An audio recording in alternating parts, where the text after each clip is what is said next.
Welcome to a glorious evening out here at the river house. Dad is going to come tomorrow, and as always, time is way too valuable to mess with stuff like this.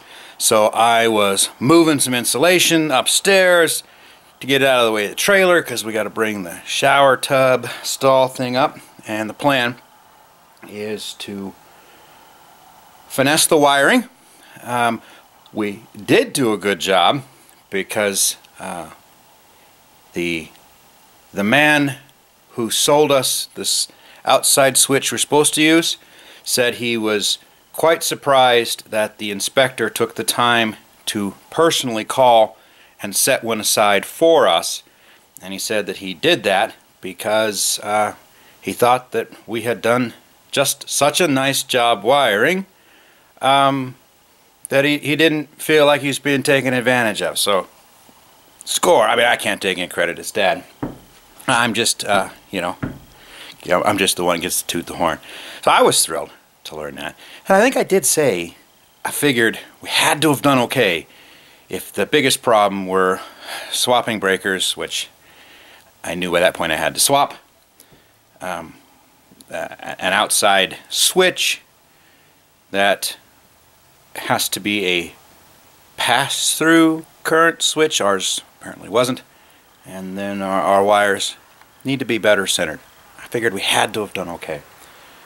Speaking of doing okay, you look at that big old ceiling up there. And I had been discussing, there it is, I had been discussing some stuff with folks at work, at school there, and obviously with you fine folks here. And more than one person had expressed the idea that I was just being too afraid of it, that it wasn't a serious deal. And so I did look into it, and the highest gust on our wind gauge down below was 45 miles an hour. So I did my gargling, and I found out my formula, and I came up with the square inches up there, and at 45 miles an hour, if that roof was hit by a full face gust, there would be 630 additional pounds on each run. I figured there's no way it can get hit with a full face gust, so even at half of that, you're looking at 300 pounds, which sounds like a lot and would certainly go through in any one spot. But I agree it probably wouldn't actually bring it down. But it's that probably part, right? After I've been doing this for so long. So, others definitely gave me the words of encouragement, and I appreciate that. You guys are the bomb. And then there was Steve. Steve, who said, I think you should do it, but you could do it with some strapping. And I thought, you mean like just attach straps to the bottom of the rafters and put drywall over the top of that? Straps like this banding material that I have made comments in several videos about how incredibly strong it is, but I can't find a use for it? Like these kind of straps? Damn it, Steve. Do I have to do all of my own work myself? Where was that suggestion back when I hadn't asked for it? So, yeah. We're done with we're done with wood bats, and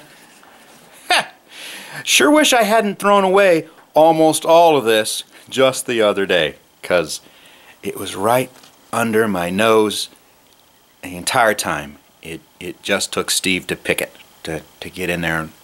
And anyways, until it's gone anyways, this is what I'll be using right here. This and some roofing nails, and by God, you're right, that would work flawlessly and the drywall go right over the top, and that had already been done by now. Come on, Steve. Anyways.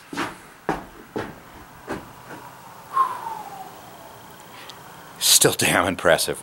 right? This thing is so much bigger than I meant to build. It's so much bigger than I need. It's many of the things that I myself personally criticize folks for building, but it's damn impressive. It is way up there. Yeah. Anyways, consider this your intro. I'm gonna go ahead and put Steve's idea to the test. I already know it's clearly an obvious solution, and I'm dumb. So, yeah. Welcome to the River House. Yeah. So, hey, it's me again, and I was just getting the old headlight out. Gonna go down to the shanty and pick up a can of roofing nails and put Steve's idea to the test. And I just made a damn good attempt of unplugging it from the charger, except that's not the charge wire. I was successful in unplugging it, but now my light doesn't work. I feel a little bad. I'll fix it, but I feel a little bad. In the spirit of the season, I vote we blame that on Steve too. And it seems only fair. And just like that, 3 days is gone. Not a lot to see different, but we did a lot. The vast majority of the outlet boxes have been dressed out. That was Dad's doing again. His time's too valuable to mess around with recording in these kind of situations. With a little help from Danny and a bunch of help from Shay, I got the insulation up in the walls. We got what the electrical inspector wanted done with the power box, which is to say those boards, and clamp it better. And we can go upstairs.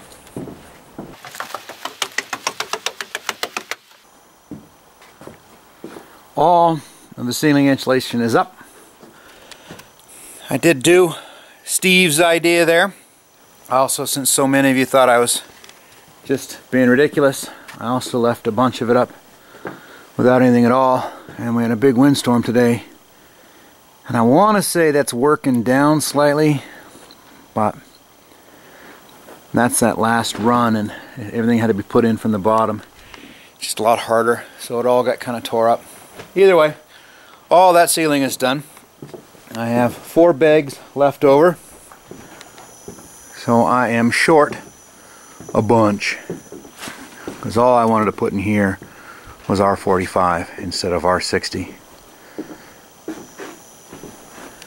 So I got the R15, that's coming, the 23-inch wide stuff. Maybe it'll be here by May, but that's coming. So I'll put in an order for the proper number of bags for the R30 rock wool.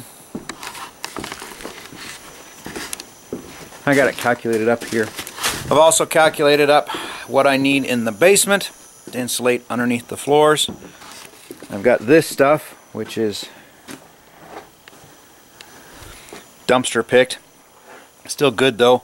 That was supposed to go in the upstairs ceiling of the rat house. Anyways, I got it sitting up here just cause I don't know. I was feeling insecure and didn't have enough, so I went and snagged it, but it's not enough to amount to anything. I believe it's R23, but it might end up packed up in here because we're going to have issues with getting this properly insulated, so it might end up packed in there. Never too much insulation, right? What else have I done? All the windows have been measured. We had those measurements, but the computer crashed and died, so I got them all again. I'll put in for bids for my windows.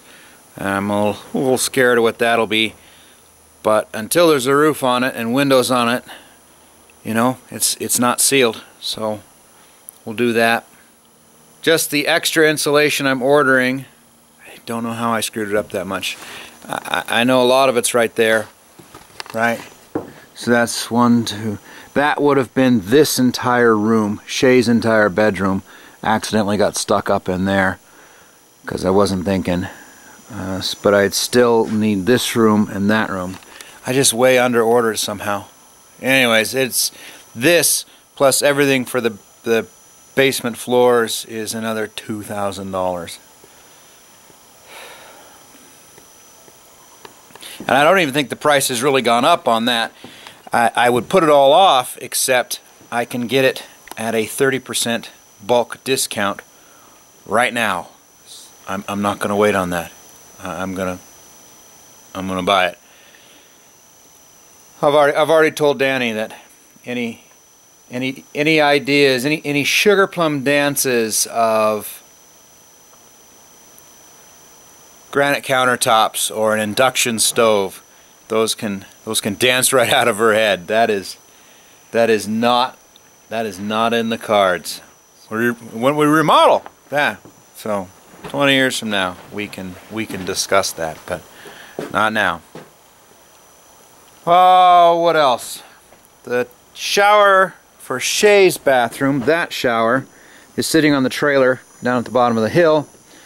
We're still waiting on the shower for this one, and then the guest bathroom, that's still coming. I expect to get the email from them any time now. It's really about it. We're kind of hung up, as so many people are, waiting on products to arrive. When the showers come, we can finish the bathroom, both the upstairs and downstairs. When those fixtures arrive, we can begin possibly plumbing. We have figured out the furnace. The house scores very well on a heat loss.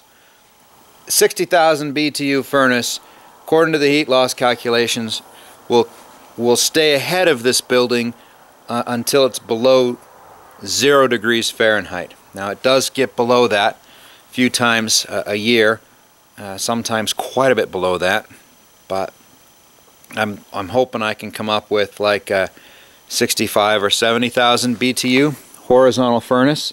It's going to sit right where that red wire nut is laying on the ground in the basement, going sideways. We are going to have a cold air intake. We'll be down here in this wall by the kitchen, pretty centralized, and it'll pull air from these rooms. And then on that wall right there, it's the only place I can really get to the ceiling easy, because I didn't build it for this. I'll have a pair. I can get 2 of them, and they'll be right up there at the top of those, next to those windows, boom boom, so that it can pull a pair of 6 inchers to pull heat from the top of this room. You know, it's the end of the school year, so I have to go and bottle all that sweet, sweet wine from all the seniors that are going to have to actually pull their heads out their asses in order to graduate. So that means meetings. It's funny how Mom and Dad know these kids ain't doing any homework, but somehow totally surprised when little Felix didn't graduate.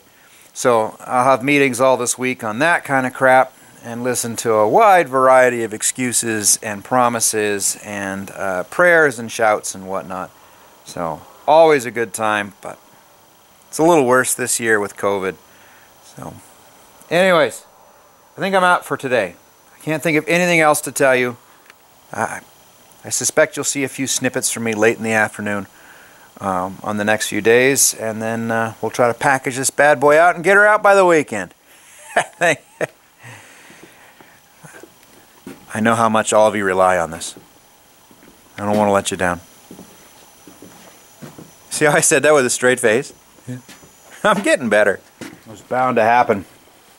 I was sitting on the stairs talking with my grandfather, and a mouse came in right underneath the door, ran up to my boot. The dog got in here and found it for us. We got us Mickey building habitation right there. I've had the trap out. I've got a mouse every day for the last 3. So clearly I don't have enough traps out. And the last two mice, they'd been eating. Mickey never turns down some fresh steak, apparently. So clearly I have a few more in the walls, but we're gonna take care of that problem, and then eventually at some point, hopefully it'll be too sealed up to easily get in, unless the cats bring them in or something. Sorry, Disney.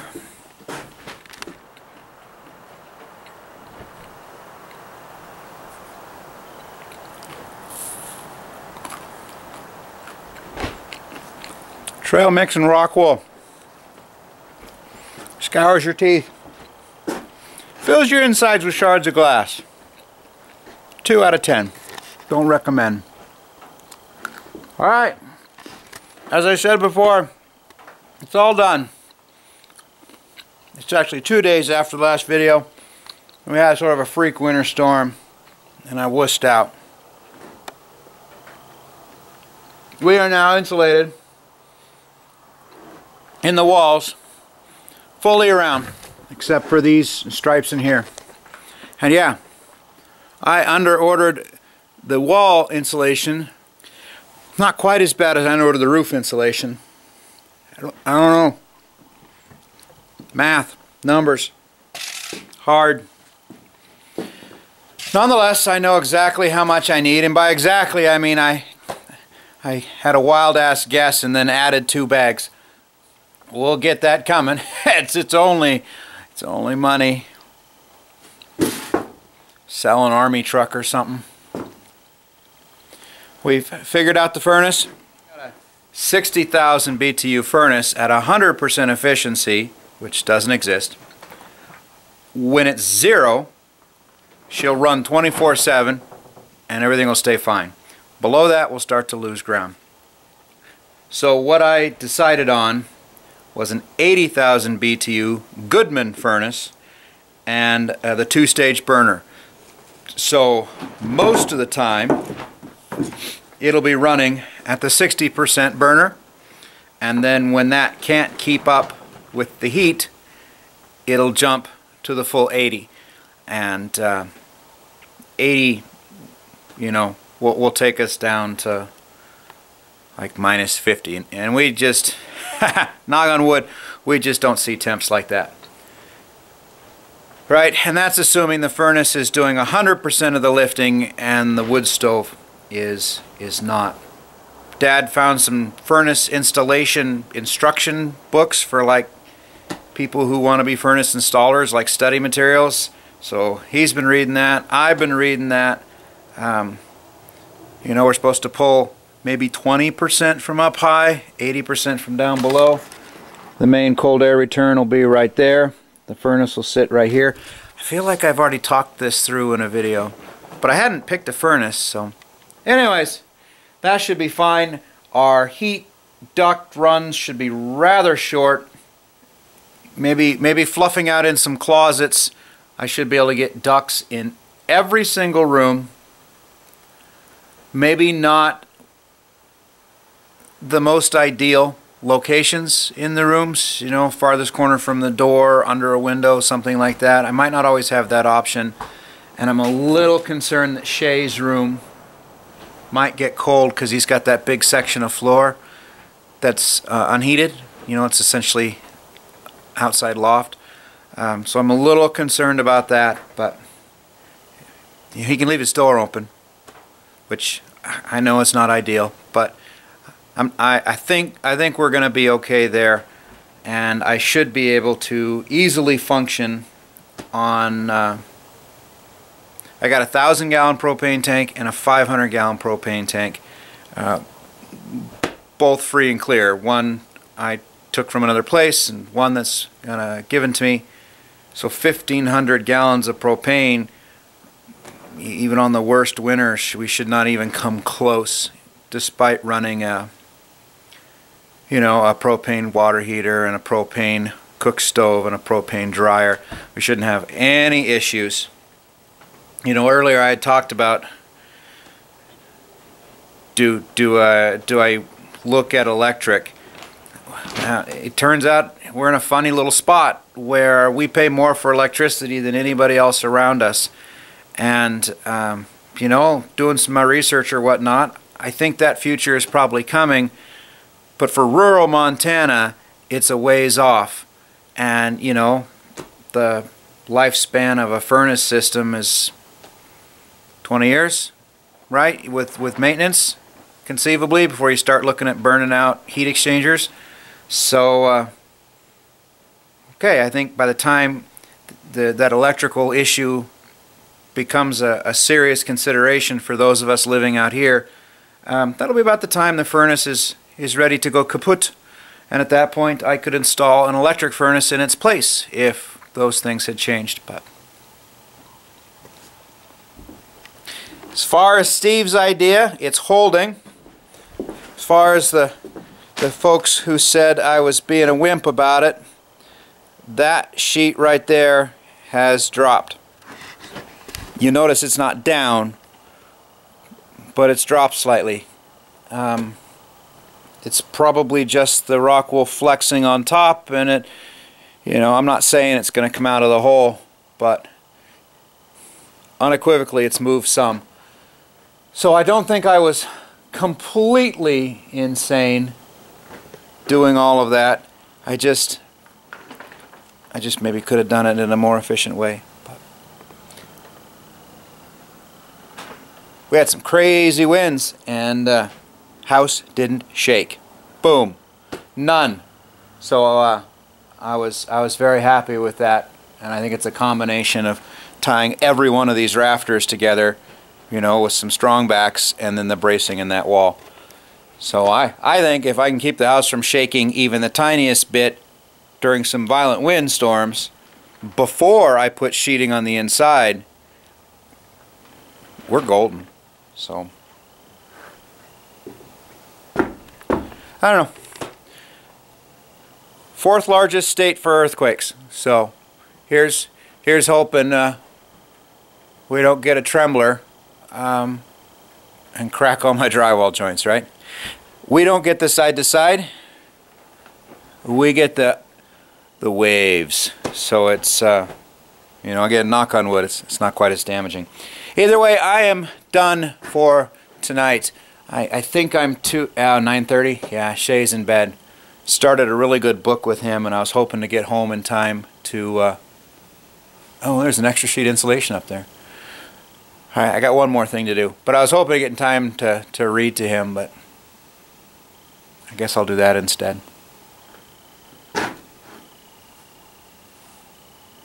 Welcome to the River House.